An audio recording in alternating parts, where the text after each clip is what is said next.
Trend specific जब हम discussion करते हैं तब हम मारुबुजु कैंडल को बहुत ज्यादा फोकस करते हैं। अब इसके अराउंड इंट्राडे ट्रेडिंग सेटअप भी बन सकते हैं। नॉट नेसेसरी कि आप वीकली और डेली पे ही इसको फोकस करो, आप इसको इंट्राडे पीरियड में भी ट्रेड कर सकते हो। काफी अच्छी ट्रेडिंग अपॉर्चुनिटीज हमें मिल सकती है। डोजी पैटर्न आपको इनडिसीजन भी बताती है और रिवर्सल की इंफॉर्मेशन भी। तो ये बताता है कि जहां पे बायर्स या सेलर्स अंदर आए मार्केट के अंदर, उसी प्राइस पे ही उसके ऑपोजिट प्लेयर्स ने भी क्लोजिंग दे दी। So there is an indecision, there is a fight. तो जब कभी भी फाइट होती है उसके बीच में हमें ट्रेड नहीं करना चाहिए। सो ट्रेडिंग सेटअप्स बन सकते हैं, सिर्फ आपको ये ऑब्जर्व करना है कि आप कैसे स्पॉट करोगे।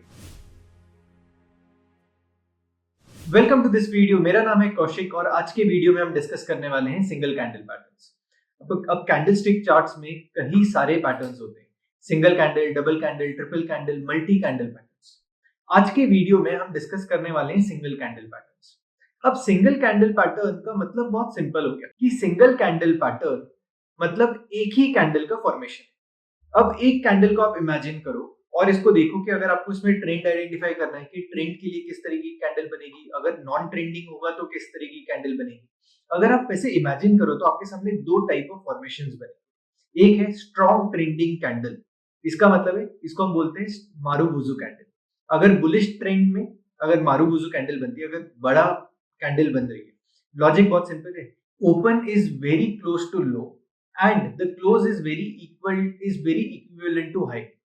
अगर ये प्राइसिंग मतलब हाई और लो के बीच में जो भी फॉर्मेशन हो रहा है वही कहीं आसपास में ओपन और क्लोज भी हो रहा है, तो इसका मतलब है एक स्ट्रॉन्ग बॉडी कैंडल बनी, मतलब यहाँ पे प्राइस बहुत अच्छे से मूव किया है, तो ये अच्छे ट्रेंड को रिफ्लेक्ट करता है। सो अ मारुबुजु कैंडल कि जिसका हाई और लो और may be the high and low के बीच का स्प्रेड बहुत बड़ा है, मतलब हाई और लो के बीच का जो डिस्टेंस है वो बहुत ज्यादा है, और हाई इज वेरी इक्वल और मे be very closer to open और क्लोज। मतलब अगर बेरिश कैंडल है तो ओपन हाई के पास में होगा, अगर बुलिश मारुबुजु कैंडल है तो इसका जो लो है वो ओपन के पास में होगा। तो बहुत सिंपल है। The entire idea is it is suggesting a strong move, चाहे वो बुलिश है या बेरिश है। अब ये एक सिंगल कैंडल पैटर्न है, तो इट बिकम्स वेरी लॉजिकल कि ये सिंगल कैंडल पैटर्न सिर्फ एक दिन का प्राइस एक्शन बता रहा है।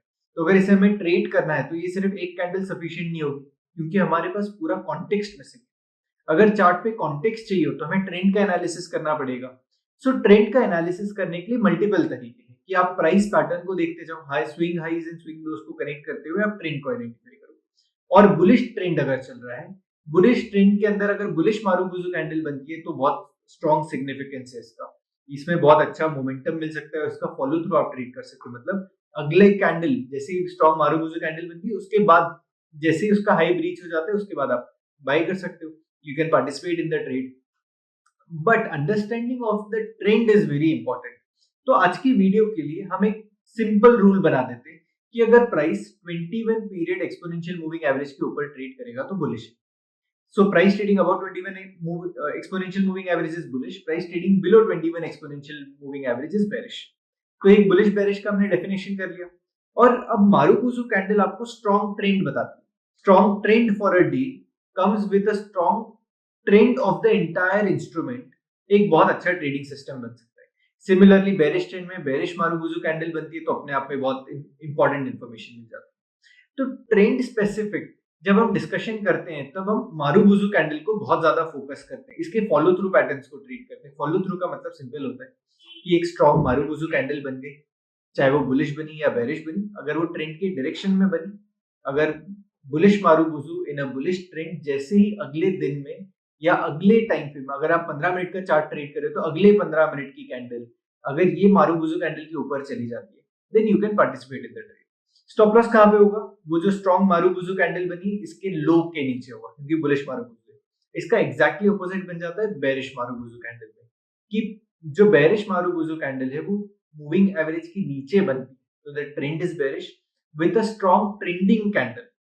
और इसके नीचे जब प्राइस मूव करता है अगले ही टाइम फ्रेम का, मतलब अगर डेली टाइम फ्रेम है तो अगले ही दिन अगर प्राइस के लो के नीचे चला जाता है तो we can participate short, keeping high as the stop loss. अब इसके अराउंड इंट्राडे ट्रेडिंग सेटअप भी बन सकता है। नॉट नेसेसरी कि आप वीकली और डेली पे ही इसको फोकस करो, आप इसको इंट्राडे पीरियड में भी ट्रेड कर सकते हो, काफी अच्छी ट्रेडिंग अपॉर्चुनिटीज हमें मिल सकती है। सो हम एक एक करके इसी पैटर्न को पहले चार्ट्स में समझते हैं और फिर उसके बाद अब एक अगला पैटर्न समझते हैं। मारुबुजू कैंडल तो समझ में आ गई कि एक स्ट्रॉन्ग ट्रेंड बता रहे हैं। अब एग्जैक्टली ट्रेंड का ऑपोजिट क्या होता है? इनडिसिजन, कि पता ही नहीं है कि अभी ट्रेंड चल रहा है या अभी या नहीं। तो हम इसको बोलते हैं it is been reflected through price. कि इनडिसिजन का मतलब होता है कि वहां पे फाइट हो रही, बायर्स और सेलर्स फाइट कर रहे हैं और प्राइस कहीं पे भी मूव ही नहीं कर पाता है। अगर आप बुलिश या बेरिश मारुबुजू कैंडल में देखोगे तो एक स्ट्रॉन्ग कैंडल बन रही है, तो कोई ना कोई डोमिनेट कर रहा है, बायर्स या तो सेलर्स, कोई ना कोई हमेशा कंसिस्टेंटली डोमिनेट करता है। इनडिसिजन कैंडल में there is no price movement, no significant price movement, मतलब जहां पे प्राइस ओपन हुआ है उसके आसपास ही कहीं ना कहीं क्लोज हो जाता है। So distance between open and close is very less. हालांकि प्राइस पूरे शायद दिन में एक अच्छा मूव ऊपर हाई दूर बिल्ड किया हो, लो भी दूर बिल्ड किया हो, बट ओपन और क्लोज जो है ना वो आसपास में होंगे। तो ये बताता है कि जहां पे बायर्स या सेलर्स अंदर आए मार्केट के अंदर, उसी प्राइस पे ही उसके ऑपोजिट प्लेयर्स ने भी क्लोजिंग दे दी है। So there is an indecision, there is a fight. तो जब कभी भी फाइट होती है उसके बीच में हमें ट्रेड नहीं करना चाहिए। तो जब कभी भी डोजी कैंडल है उसका हाई ब्रीच हो जाता है तो वी गो लॉन्ग, और जब कभी भी लो ब्रीच हो जाता है वी गो शॉर्ट। अब इसमें भी आइडिया बहुत सिंपल है कि डोजी पैटर्न को आप हमेशा ट्रेंड के डायरेक्शन में ट्रीट करें। अब इसको ट्रेड करने के काफी सारे तरीके हो सकते हैं। अगर आप morning star evening star pattern देखोगे, वो because they are three candle pattern, but the important part comes to doji pattern. तो जितने भी पिवटल पैटर्न्स है, मतलब जहां से मार्केट अपना डायरेक्शन बदल सकता है, वहां कहीं पे डोजी कैंडल बनती है। बट डोजी को आप ट्रेंड की डायरेक्शन में भी ट्रेड कर सकते हो। कि अगर ट्रेंड बुलिश है और एक डोजी कैंडल बनी और जब भी डोजी कैंडल का हाई ब्रीच हो जाता है you can go long. Simple, क्योंकि हमने एक बड़े ट्रेंड का कॉन्टेक्स्ट ले लिया। तो अब हम चलते हैं चार्ट्स की तरफ और इसको समझते हैं। ये वीडियो को कंटिन्यू करने से पहले I want to share something with you. Trading में लोग पैसे इसलिए यूज करते हैं क्योंकि वो डायरेक्टली एडवांस चीजों में जंप इन कर लेते हैं और बेसिक्स कभी सीखते नहीं। इसीलिए I have a recommendation for you, A to Z of candlesticks course by Kaushik Akkiwatkar, जहाँ पे हमने कैंडलस्टिक्स के बेसिक नॉलेज के बारे में सब कुछ इन डिटेल एक्सप्लेन किया है। इतना ही नहीं, हमने इस कोर्स में ये भी डिस्कस किया है कि आप कैंडलस्टिक्स को दूसरे इंडिकेटर्स के साथ बेस्ट वे में कैसे यूज कर सकते हो और इससे आप कई सारी डिफरेंट ट्रेडिंग स्ट्रैटेजीज भी बना सकते हो। इस कोर्स में आपको 6 घंटे वर्थ का कंटेंट मिलेगा at a very affordable price. आप जल्दी से इस कोर्स के लिए एनरोल कीजिए और एक बेटर ट्रेडर बनिए। Now let's get back to the video. तो मेरे सामने स्टॉक है बीपीसीएल का। इंडिकेटर लगा देते हैं। सबसे पहले सिंपल है कि हमें एक्सपोनेंशियल मूविंग एवरेज चाहिए, तो एक्सपोनेंशियल मूविंग एवरेज एंड हमें ये चाहिए 21 पीरियड का। तो मैं इधर आ जाता हूँ, इसको चेंज कर देते हैं and let us change this to 21 period. तो ये 21 पीरियड का हमने एक्सपोनेंशियल मूविंग एवरेज लगा दिया। अब प्राइस जब तक ये 21 पीरियड एक्सपोनेंशियल मूविंग एवरेज के ऊपर है तब तक हमारे लिए ट्रेंड बुलिश। अब वो चाहे कोई भी टाइम फ्रेम का चार्ट हो, वो चाहे डेली टाइम फ्रेम का है, वीकली टाइम फ्रेम का है, मंथली टाइम फ्रेम का है, या तो कोई इंट्राडे के टाइम फ्रेम का है, मतलब 5 मिनट 15 मिनट जो भी टाइम फ्रेम। हम 21 एक्सपोनेंशियल मूविंग एवरेज को ज्यादा फोकस करेंगे और ये मानते हुए चलेंगे कि ये जो ट्रेंड एनालिसिस है वो इस टाइम फ्रेम का है। जैसे कि डेली टाइम फ्रेम में प्राइस 21 मूविंग एवरेज की यहाँ पे ऊपर ट्रेड कर रहा था और फिर यहाँ पे नीचे ट्रेड कर, तो इस टाइम फ्रेम में अभी जो ट्रेंड है वो बुलिश है क्योंकि प्राइस जो है वो 21 पीरियड मूविंग एवरेज के ऊपर है। अब जरूरी नहीं है कि अगर ट्रेंड डेली टाइम फ्रेम में बुलिश है तो वीकली में वो बुलिश ही हो, शायद बेरिश भी हो सकता है। सिमिलरली जरूरी नहीं है कि 15 मिनट के टाइम फ्रेम में ट्रेंड बुलिश हो। तो जो भी हमारा एनालिसिस है या जो भी हम एग्जांपल देख रहे हैं वो इस टाइम फ्रेम को देखते हुए समझते हैं कि डेली टाइम फ्रेम पे ट्रेंड क्या है। अब हम आगे आते हुए देखते हैं कि हम प्राइस पैटर्न को ऑब्जर्व करते हैं। जैसे कि हम यहाँ कहीं पे आ जाते हैं, which is this candle. So this is a strong marubozu candle getting formed above moving average. इसका हाई जैसे ही ब्रीच हो जाता है we can go long keeping low as the stop loss. तो यहाँ पे स्टॉप लॉस प्लेस कर सकते हैं। अब क्योंकि इसका हाई और लो काफी इक्विवेलेंट है, मतलब अगर आप देखोगे तो इसका high price and the closing, low price and the opening price is very near by. तो ये बता रहे हैं एक स्ट्रॉन्ग बाइंग मोमेंटम बना है इसमें। अगर आप यहाँ पे देखोगे तो this is a strong selling momentum. ये भी एक स्ट्रॉन्ग मारुबुजू कैंडल बन गई on 23rd of Jan 2024। It's a strong bearish marubozu candle, but ये कहां पे फॉर्म हो रही है? मूविंग एवरेज के ऊपर। तो हम ये देखेंगे कि इसके नीचे हम शॉर्ट तो नहीं करेंगे क्योंकि हमें कहां पे पार्टिसिपेट करना है? Strong marubozu candle above moving average जैसे ही हाई ब्रीच होता है फिर पार्टिसिपेट करेंगे। बट बेरिश मारुबुजू कैंडल बनेगी तो क्या करेंगे? अवॉइड करेंगे। सिंपल है, बहुत ज्यादा कॉम्प्लिकेटेड कोई रूल नहीं है इसमें, राइट? सो अगर आप इसके साथ में if you observe this candle, this is a strong Marubozu candle bearish 13 मार्च को बनी। इसके नीचे जैसे ही लो ब्रीच हो जाता है जो subsequently on 15th of March 2024 में बना, और जैसे ही ब्रीच हो गया वी कैन गो शॉर्ट। अगर आप देखोगे तो उसके बाद price till 19th of March was bearish and then reversed.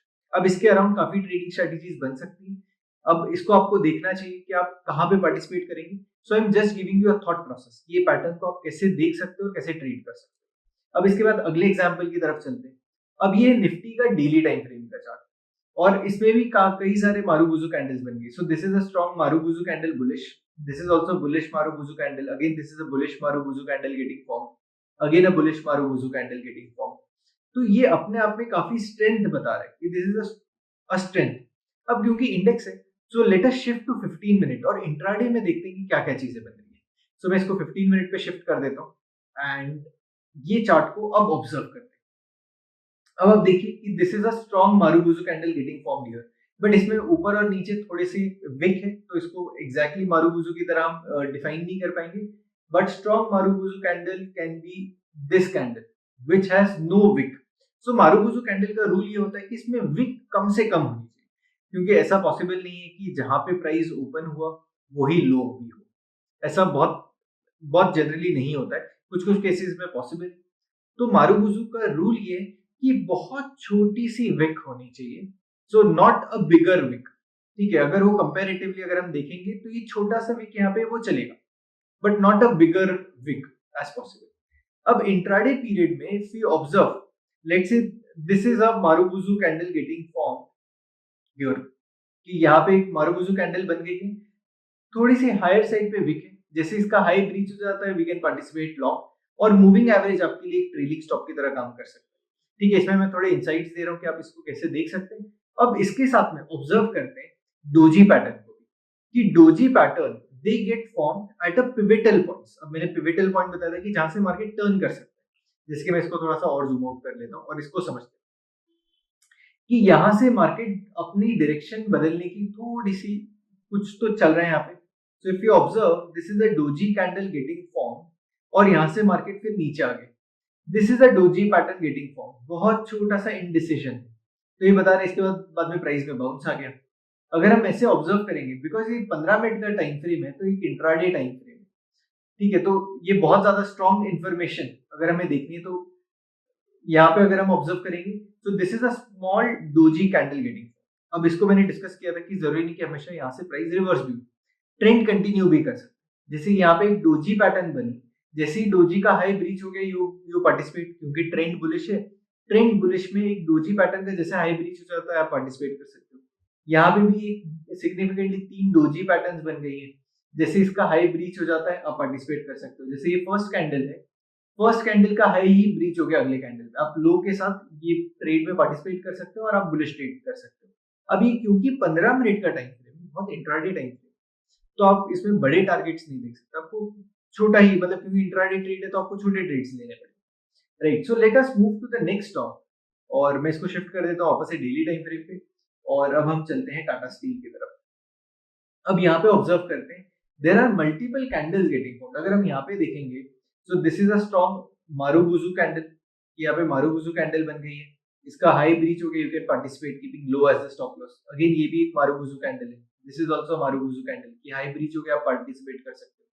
ये भी एक मारुबुजू कैंडल है कि अगले दिन हाई ब्रीच हो गया, आप पार्टिसिपेट कर सकते हो। This is a marubozu candle कि हाई ब्रीच जैसे ही हो जाता है आप पार्टिसिपेट कर सकते हो keeping low as the stop loss. एक चीज हमें इसमें ऑब्जर्व करनी चाहिए कि जब कभी भी मारुबुजू कैंडल बनती है तब स्टॉप लॉस बाय डिफॉल्ट बड़ा होने वाला है, क्योंकि ये अपने आप में एक बड़ी कैंडल्स है, कम विक है बट बड़ी कैंडल है। जैसे ही बड़ी कैंडल हो जाती है स्टॉप लॉसेस बढ़ जाते हैं। जैसे अगर हम ये कैंडल का अगर हम लेंथ भी ऑब्जर्व करने जाएंगे तो this is 5.65% as as the candle length. तो अगर हाई ब्रीच हो जाता है तो आपको 5.5% का तो आपका स्टॉप लॉस है। So this we have to keep in mind that Marubozu candle can give bigger stop losses in terms that if you have a trade setup or if you are a trader who cannot afford a stop loss of 5.5%, maybe this is not the pattern that you should trade, but आपको यहाँ से information मिल सकती है कि bullish trend में जब भी एक बुलिश कैंडल का फॉर्मेशन हो रहा है, स्ट्रॉन्ग ट्रेंड सिग्निफाई कर रहे हैं एक दिन में, तो इसके कंटिन्यूएशन पैटर्न्स को आप कहीं ना कहीं पार्टिसिपेट कर सकते हो कि एक मारुबुजू कैंडल बन गई, इसके बाद जब भी सब्सिक्वेंटली जब प्राइस थोड़ा सा एक पुल बैक लेके ऊपर चला जाए फिर आप पार्टिसिपेट कर सकते हो, और जो नियरेस्ट लो है वहां पे स्टॉप लॉस प्लेस कर सकते हो, तो काफी ट्रेडिंग अपॉर्चुनिटीज मिल सकती है। जैसे अगर आप यहाँ पे देखोगे, so this is a strong marubozu candle bullish, then price went into consolidation, ये कंसोलिडेशन के ब्रेकआउट को ट्रेड कर सकते हैं। सो मारुबुजू कैंडल आपको काफी सारी अपॉर्चुनिटीज अलग तरीके से बता सकते हैं। So not necessary that all patterns are tradeable, और may be we as a trader should trade all the patterns. कुछ पैटर्न शायद आपको इन्फॉर्मेशन भी देंगे, आप इन्फॉर्मेशन को भी डिकोड कर सकते हो, बट ऐसा नहीं कि मारुबुजू कैंडल को ट्रेड नहीं कर सकते। सिर्फ स्टॉप लॉसेस बड़े होंगे। अगर आपका कोई ट्रेड सेटअप है जहां पे आप एक बड़े स्टॉप लॉस के साथ ट्रेड कर सकते हो, 5.5-6% के स्टॉप लॉस के साथ आप ट्रेड कर सकते हो, then this are few of the good patterns that you can see कि क्योंकि ये सिंगल कैंडल पैटर्न है तो इसका लो जो है ट्रेंड के डायरेक्शन में इंटैक्ट रहता है, कि जब कभी भी ट्रेंड बुलिश है तो इसका लो इंटैक्ट रहने की पॉसिबिलिटी बहुत ज्यादा है, ट्रेंड बुलिश है तो इसका लो भी इंटैक्ट रहने की पॉसिबिलिटी बहुत ज्यादा है। यहाँ पे भी एक लो इंटैक्ट रहा, उसके बाद प्राइस जो ऊपर रहा सब्सिक्वेंटली काफी दिनों के बाद ब्रीच हुआ। अब जैसे अगर हम यहाँ पे ऑब्जर्व करेंगे तो दिस ऑल्सो हैज गिवन एक स्ट्रॉन्ग मारुबुजू कैंडल बन गई, हाई चला गया, लो इंटैक्ट। तो क्योंकि ट्रेंड के डायरेक्शन में, स्ट्रॉन्ग ट्रेंड के डायरेक्शन में बुलिश ट्रेंड है, बुलिश मारुबुजू कैंडल बन गई, तो इसका लो इंटैक्ट रहने की पॉसिबिलिटी बहुत ज्यादा होती है, क्योंकि ये कैंडल मोमेंटम भी बताता है। सो अगर इसके नीचे प्राइस आ जाता है तो it also gives us an information that momentum has paid out. So marubozu candle सिर्फ ट्रेड के लिए नहीं, उसके बाद उसके पोस्ट एनालिसिस के लिए भी बहुत ज्यादा जरूरी है। इसका जो लो होता है वो सब्सिक्वेंटली एक सपोर्ट की तरह काम कर सकता है। अगर आप ऑब्जर्व करोगे तो this is a low of marubozu candle, इसी के आसपास इसी जोन से वापस से प्राइस बाई में चला गया। तो अगर ये एक मारुबुजू कैंडल यहाँ पे बनी है तो वैसे ही एक और मारुबुजू कैंडल यहाँ पे बन गई है। अगर हम यहाँ पे ऑब्जर्व करेंगे, this is a marubozu candle, इसका लो कभी इनफैक्ट आया नहीं, बट ये अपने आप में इंफॉर्मेशन बताता है। जैसे अगर हम यहाँ पे देखेंगे तो this is a strong bearish marubozu candle, तो इसका जो हाई है अब वो इंपॉर्टेंट हो जाएगा क्योंकि यहाँ पे एक सप्लाई आई थी, एक स्ट्रॉन्ग सप्लाई आ गई थी। सो ये पैटर्न्स को ऑब्जर्व करना बहुत जरूरी है। अगले स्टॉक की तरफ चलते हैं, विच इज जोमैटो। जोमैटो में ऑब्जर्व करते हैं तो this is a strong marubozu candle getting form, high breach हुआ, हम पार्टिसिपेट कर सकते हैं। दिस इज द लो जो प्रोटेक्टेड है, ये भी एक मारुबुजू, बट इसके ऊपर और इधर तो will avoid. This is a marubozu candle, ये एक स्ट्रॉन्ग कैंडल है, बुलिश को बता रही है, बुलिश मोमेंटम को बता रही है। अगर यहाँ पे ऑब्जर्व करेंगे तो ये भी एक मारुबुजू कैंडल है। सो ट्रेडिंग सेटअप्स बन सकते हैं, सिर्फ आपको ये ऑब्जर्व करना है कि आप कैसे स्पॉट करोगे। इसके साथ में अगर आप डोजी कैंडल को अगर आप ऑब्जर्व करोगे, so there are few tricks that you can understand with doji pattern. अब मैं दोनों पैटर्न को साथ साथ में बता रहा हूँ।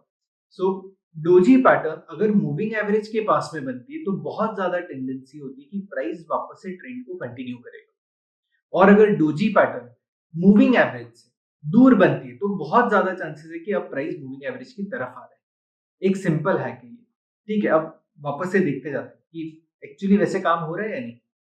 चलिए, अब जोमैटो का चार्ट है, अगर हम ऑब्जर्व करेंगे तो डोजी पैटर्न मूविंग एवरेज के पास में बनी तो प्राइस थोड़ा सा दूर चला गया। Doji pattern getting formed away from the moving average, price moving average के पास में। Now this is a doji candle getting formed near to the moving average, price थोड़ा ऊपर चला गया। ये भी थोड़ा सा closer to the moving averages है तो प्राइस वापस से दूर चला गया। So doji pattern again this is away from the moving average, थोड़ा सा पुल बैक आ गया यहाँ पे। यहाँ पे अगर देखेंगे डोजी कैंडल गेटिंग फॉर्म वापस से मूविंग एवरेज के पास में आ गए। ये जो डोजी कैंडल है ये मूविंग एवरेज के ऊपर बनी तो प्राइस एक स्ट्रॉन्ग मूव दिया। सो डोजी पैटर्न आपको इनडिसीजन भी बताती है और रिवर्सल की इंफॉर्मेशन भी देती है। अब इनडिसीजन वहां पे होता है जहां पे फाइट हो रही है। अगर प्राइस मूविंग एवरेज के पास में है तो वहां से बहुत ज्यादा पॉसिबिलिटी है कि प्राइस अभी away from the moving average जाएगा, और अगर मूविंग एवरेज के दूर है तो likely tendency that the price will come towards the moving average. So अपने आप में इसमें काफी अच्छी ट्रेडिंग अपॉर्चुनिटीज हम बना सकते हैं। अब हम अगले स्टॉक की तरफ चलते हैं, आखिरी स्टॉक है from the example point of view. अगर हम सिंपली ऑब्जर्व करेंगे मारुबुजू कैंडल और doji pattern, so this is a marubozu candle, high जैसे ही ब्रीच हुआ पार्टिसिपेट किया, वापस एक और marubozu candle, this is a marubozu candle, again a marubozu candle, high breach होता है वी कैन पार्टिसिपेट। इसके साथ साथ में डोजी पैटर्न को देखते रहो कि हाई और लो आसपास में, Near to the moving average है तो price has a tendency to go away from the moving average. Then you have series of doji patterns getting formed. Subsequently price वापस से moving average के पास में आ गया. अगर हम यहाँ पे देखते हैं तो doji candle बनी away from the moving average, came towards the moving average. So doji pattern getting formed near to the moving average. ज्यादा चांसेस है कि अभी एक पुश मिलेगा और ट्रेंड कंटिन्यू होगा, और डोजी कैंडल अगर away from the moving average बनती है तो बहुत ज्यादा चांसेस है कि प्राइस मूविंग एवरेज पे आएगा. सो अगर आपको ये वीडियो पसंद आया तो वीडियो को लाइक करें, चैनल को सब्सक्राइब करें, and that's it from this video. और आप मुझे ये बताओ कि आपको इसमें क्या इंटरेस्टिंग इनसाइट्स लगे. कमेंट सेक्शन में बताना, मैं कमेंट जरूर पढ़ूंगा. So that's it from this video.